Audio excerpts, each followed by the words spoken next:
Mainit na balita, naglabas na ng subpoena ang Department of Justice kaugnay sa kaso ng mga nawawalang sabungero. Detalye tayo sa ulat on the spot ni Salima Refran. Sam? Rafi, inihahain na nga ng process server ng Department of Justice ang mga sabina para kina Charlie Atong ang aktres na si Gretchen Barreto at nasa 6 na pong iba pa para sa mga reklamo kaugnay ng missing sabungeros. Ayon yan mismo kay Prosecutor General Richard Anthony Fadulyon.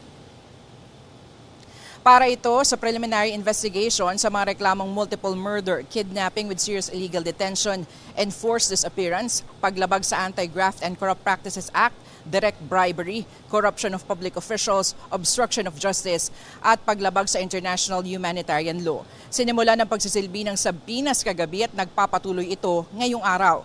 Kasama rin sa pinasabpina si dating NCRPO Chief Jonel Estomo at 18 pulis. Nakatakda ang unang pagdinig sa susunod na linggo, September 16. Kinukuha pa ng GMA Integrated News ang panig ni ang Barreto at Estomo pero nauna na nilang itinanggi ang kaugnayan sa pagkawala ng mga sabungero.